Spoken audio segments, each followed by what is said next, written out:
अब हम ancient history का लास्ट टॉपिक प्रारंभ करते हैं, वर्धन डायनेस्टी। और इसके सबसे इम्पोर्टेंट रूलर होते हैं हर्षवर्धन। वर्धन डायनेस्टी का फाउंडेशन पुष्यभूति करता है थानेश्वर में, जो कि हरियाणा में पड़ता है आज के टाइम में। इसके फर्स्ट इम्पोर्टेंट रूलर्स होते हैं प्रभाकर वर्धन, 580 एडी से 605 एडी के बीच तक। लेकिन इसके सबसे महत्वपूर्ण रूलर होते हैं हर्षवर्धन। ये लास्ट हिंदू राजा होता है एंशियंट हिस्ट्री का।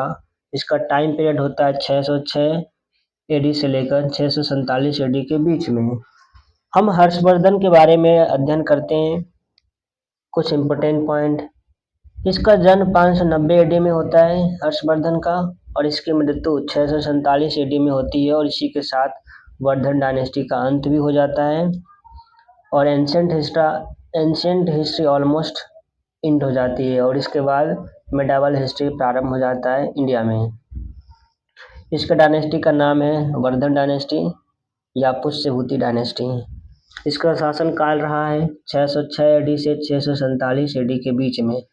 रिलीजन की बात करें तो हिंदुइज्म, शुरुआत में ये वैश्य शैव थे, शिव जी को मानने वाले थे, और बाद में बुद्धिज्म की ओर इसका रुझान हो गया और ये महायाना बुद्धिज्म की ओर अपना रुख अपनाया। ये हरियाणा में थानेश्वर के पास नॉर्थ इंडिया में इसका डोमिनेंस था, ये रूलर थे। और इसकी राजधानी, इसकी कैपिटल कन्नौज उत्तर प्रदेश में था। पिता का नाम प्रभाकर वर्धन, माता यशोमती। इसके बड़े भाई का नाम था राजवर्धन, और इसकी एक बहन थी, बहन का नाम था राजश्री।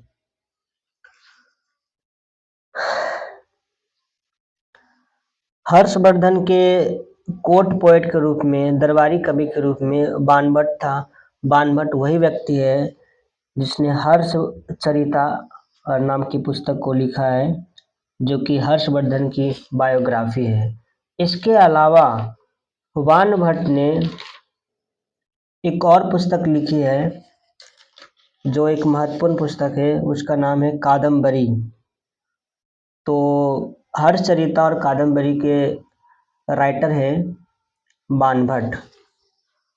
और इसके टाइम पीरियड में, हर्षवर्धन के टाइम पीरियड में ही चीनी यात्री हेन सांग विजिट किए थे इंडिया, और इसके कोर्ट में, इसके दरबार में 15 वर्षों तक रहा था, 629 से 645 एडी के बीच में।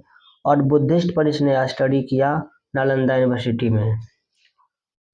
Harshvardhan last great Hindu emperor था नॉर्थ इंडिया का। और ऐसा कहा जाता है कि नर्मदा नदी के किनारे पर एक युद्ध हुआ था, जिसमें चालुक्य के राजा पुलकेशिन द्वितीय ने इसको हरा दिया था। ये रूल कर रहे थे मुख्यतः नॉर्थ इंडिया में गुप्ता के बाद, कश्मीर को छोड़ करके। कश्मीर में इसका डोमिनेंस नहीं था। उसका डायरेक्ट कंट्रोल जो था राजस्थान, पंजाब, उत्तर प्रदेश, बिहार और उड़ीसा में था। जैसा कि पता है आपको कि प्रभाकर वर्धन इसके पिताश्री के नाम थे, और प्रभाकर वर्धन फर्स्ट थे जिसने अडॉप्ट किया था रॉयल टाइटल महाराजा धीराजा। तो ये कुछ बातें वर्धन डायनेस्टी के, हर्षवर्धन के बारे में था। हर्षवर्धन डायनेस्टी के टाइम में एडमिनिस्ट्रेशन के बारे में देखें तो बिल्कुल सिमिलर लाइन पर इसका एडमिनिस्ट्रेशन गवर्न होता था जैसा गुप्ता का था। लेकिन इस टाइम में आते आते जो चीज़ें थी, लॉ एंड ऑर्डर, ये उतने वेल मेंटेन नहीं था।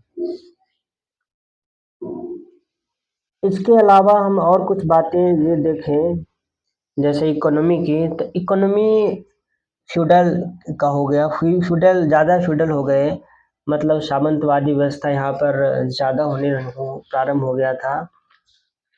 और डिसेंट्रलाइजेशन एडमिनिस्ट्रेशन अगेन यहाँ पर और गहरा होना प्रारंभ हो गया। टैक्सेशन थे, लिबरल थे, लेकिन मेन सोर्स रेवेन्यू का था। क्राउन के पास जो लैंड थे वो क्रॉप का 1/6 लिया करता था।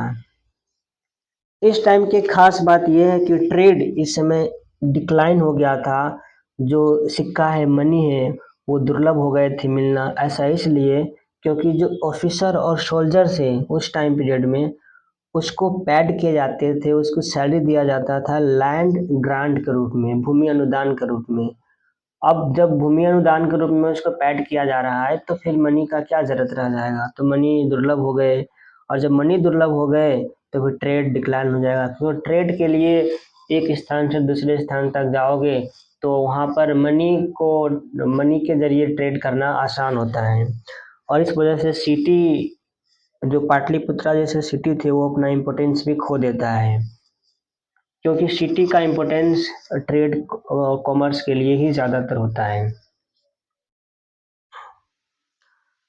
लिटरेचर की बात करें तो लिटरेचर में हर्षवर्धन खुद 3 ड्रामा लिखे थे उसने। प्रियदर्शिका, जो कि एक रोमांटिक कॉमेडी था। दूसरा रत्नावली, ये भी रोमांटिक कॉमेडी था। और तीसरा नागनंदा, ये बोधिसत्व पर लिखी हुई कुछ पुस्तकें थी। तो 3 पुस्तक हर्षवर्धन खुद लिखे थे। फिर से देखते हैं, प्रियदर्शिका, दूसरा रत्नावली, तीसरा नागनंदा। और एक पॉइंट याद रखना है कि 670 एडी में एक दूसरा चाइनीज यात्री इटसिंग आया था, नालंदा विजिट किया था। नालंदा क्यों?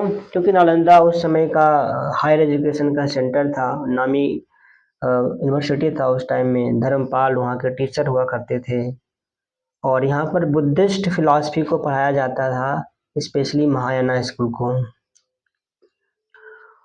हर्षवर्धन के टाइम में रिलीजियस पॉलिसी टॉलरेंट थी। जैसा कि आपको पता है कि शुरुआत में वो शैव थे, शिव जी के पुजारी थे। मतलब हिंदुज़्म की ओर उसका झुकाव था, लेकिन धीरे धीरे वो बुद्धिज़्म की ओर बढ़ते गए और वो ग्रेट पेट्रॉन बन गए बुद्धिज़्म के, महायाना के। और इसका एक प्रमाण भी मिलता है प्रयाग राज्य में, जो यूपी के प्रयाग है। वहाँ पर ऐसा कहा जाता है कि बहुत बड़ी असेंबली ऑर्गेनाइज की जाती थी और वहाँ पर उस असेंबली को अटेंड करते थे बहुत बड़े बड़े जो राजकुमार, मिनिस्टर, नोबल्स, ये सब करते थे। और वहीं पर बुद्ध की मूर्ति रख करके वहाँ पर एक पूजा किया जाता था और हेन सांग के द्वारा उपदेश दिए जाते थे। और अंत में जो पूरा प्रोग्राम था, इवेंट था, उसके अंत में बहुत बड़े मात्रा में हर्षवर्धन डोनेशन देते थे। तो इस तरह से वहाँ पर मतलब चीज़ें होती थी। और ऐसा कहा जाता है कि ये इवेंट हर 5 वर्षों में किया जाता था प्रयाग में। प्रयाग मतलब गंगा, यमुना और सरस्वती का जो कॉन्फ्लुएंस है, संगम है वहाँ पर। और शायद यही कारण रहा है कि कुंभ मेला की प्रारंभ वहाँ से हुई है, ऐसा कहा जाता है। अब एक लास्ट पॉइंट हम देखते हैं कि ऐसा क्या हो गया था कि पाटलिपुत्रा अपना इम्पोर्टेंस खो दिया और एक नया जगह, नया प्लेस, कन्नौज, जो कि यूपी में है, उसका इमरजेंस होता है और वो एक सेंटर ऑफ पॉलिटिकल पावर के रूप में उभरता है 7th सेंचुरी के बाद। तो ऐसा क्या है? एक्चुअल में पाटलिपुत्रा का इम्पोर्टेंस इसी वजह से था क्योंकि वहाँ पर ट्रेड और कॉमर्स, मतलब ट्रेड और कॉमर्स की वजह से पाटलिपुत्र का इम्पोर्टेंस था। वहाँ पर जब ट्रेड और कॉमर्स होगा तो वहाँ पर मनी का बहुत ज़्यादा इस्तेमाल होगा और बहुत चारों दिशाओं से नदियों के माध्यम से व्यापारी आते थे पाटलिपुत्रा में और वहाँ व्यापार करते थे। वहाँ पर कलेक्शन बहुत टोल्स का, टैक्स का बहुत सारा होता था। इस वजह से पॉलिटिकल जो पावर वहाँ पर था पाटलिपुत्रा की ओर, मतलब अट्रैक्टिव था, क्योंकि वहीं से रिवेन्यू आना है, वहीं से ट्रेड कॉमर्स हो रहे हैं, तो सिटी अपना इम्पोर्टेंस रख रही थी और पॉलिटिकल पावर भी वहीं पर कॉन्सेंट्रेटेड थी। लेकिन जैसे ही ट्रेड खत्म हुआ, मनी का कोई काम नहीं बचा, मनी धीरे धीरे दुर्लभ हो गए। ऑफिसर और जो सोल्जर थे उसको लैंड ग्रांट के रूप में, भूमि अनुदान के रूप में पैड किया जाने लगा। तो भाई सिटी का तो कोई इम्पोर्टेंस बचा ही नहीं ना। तो फिर पावर उस जगह शिफ्ट कर गए पावर उस जगह शिफ्ट कर गए जहाँ पर अ, एक मिलिट्री कैंप बनाई जा सकती है और साथ में एक स्ट्रैटेजिक इम्पोर्टेंस होना चाहिए वहाँ पर, जैसे लॉन्ग लैंड स्ट्रेच होने चाहिए। तो वह ये सारी चीज़ें, ये सारी क्वालिटी कन्नौज में देख